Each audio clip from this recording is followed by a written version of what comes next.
Thanks, Karen. So I hope that all of that information puts our grant application and review process in perspective. Um, as you've been thinking through, you may have some questions. So now is a great time to put those in the chat, and we'll do our best to answer all of them during our Q&A session. But right now, we'd like to hear from one of our past grant recipients to get their thoughts. So we're very excited to have Tracy Fontenot, who is the co-founder of Kinetic Kids, as our guest today. Kinetic Kids received one of our high impact grants last year in 2023. Kinetic Kids serves children with special needs and their families through sports, fine arts, and educational program. And their 2023 high impact grant was to expand their existing successful programs into San Antonio's outlying communities. So thank you for being here, Tracy. I'm going to turn it over to you so you can talk about your grant proposal and what you've learned along the way. Awesome. Thank you. Can y'all all hear me? I guess y'all let me know if you Yes. can. Okay, perfect. Yes, I'm excited to be here. Pretty much everything they just said.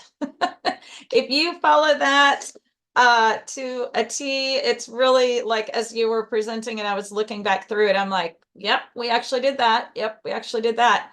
I'm not trying to brag because there were many years we've applied where we didn't do all that.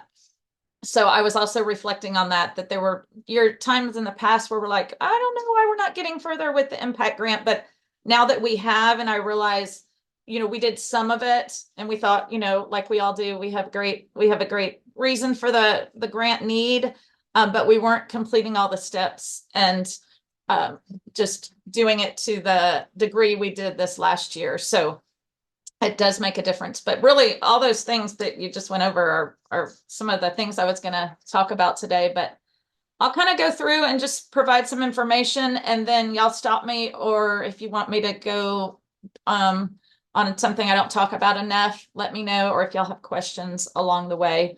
Our project or our mission, just so if you haven't heard of Kinetic Kids, is to enrich the lives of children with special needs and their families through sports, fine arts, and educational programs to foster the development of courage, confidence, fitness, pride, joy, and community. Basically, in a nutshell, we do sports and fine arts for kids and young adults with disabilities.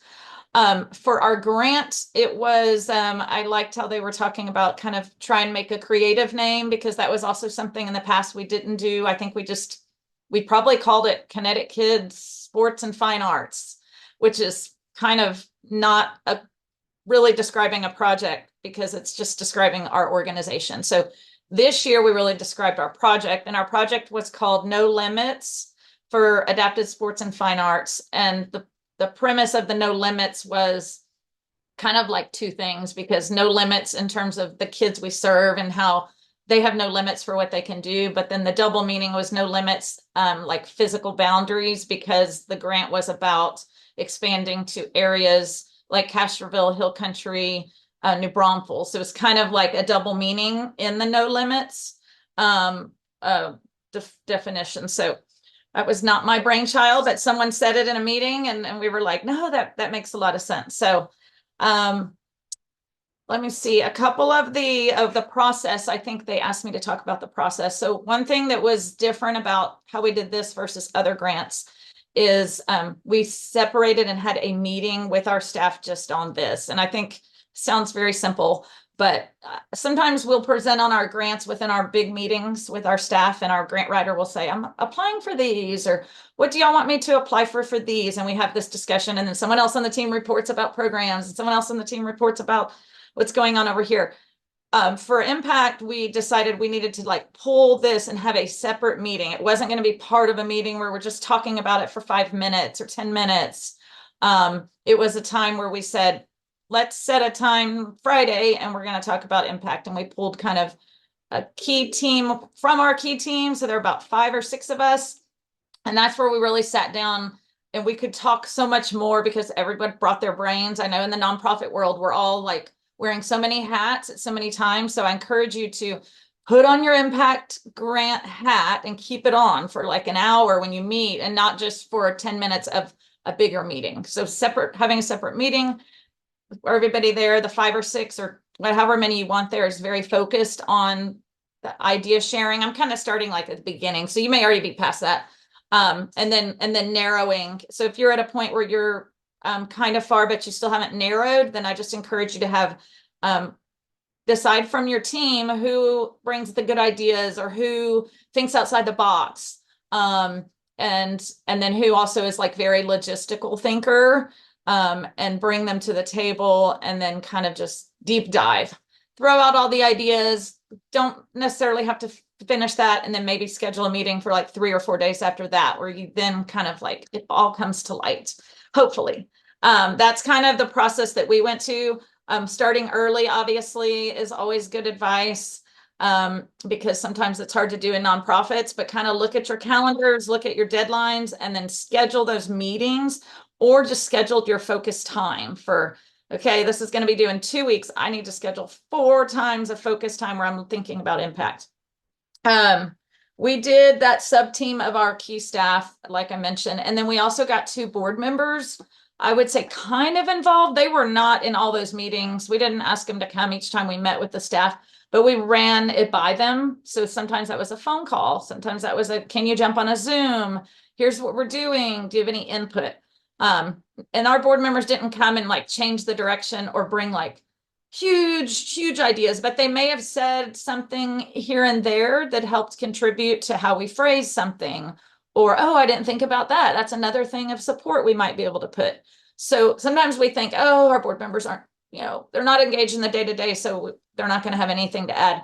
But they really do. So I encourage you to kind of pull in 1 or 2 in whatever form you find that, whether it's a grab lunch or just a Zoom or a phone call, when you jump in the car one day, and then write down a few tidbits that they share.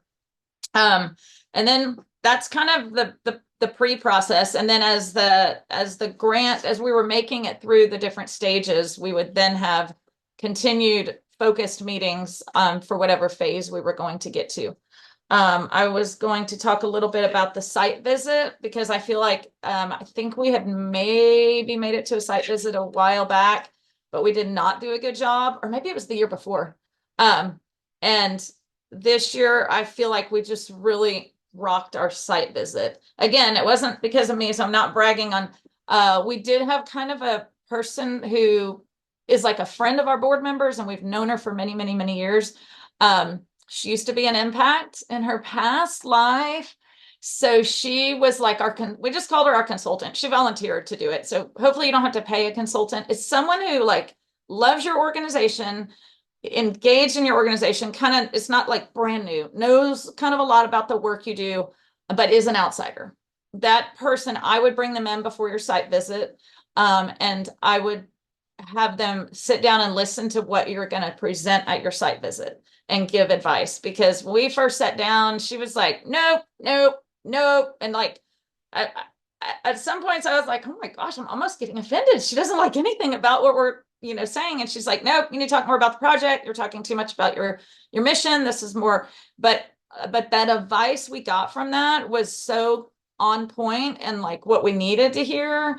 It was like, don't go down this rabbit hole. There's not time for that. Focus on this. She just spoke to us about like how to speak and how to keep our time limit. And so I would suggest that either be a board member, or just someone who, if you can think of that person that's like, oh my God, they love what we do. They're very involved in the community and know a lot. You're like well respected. She's just someone who I would say like someone you go to for wisdom or advice, she or he.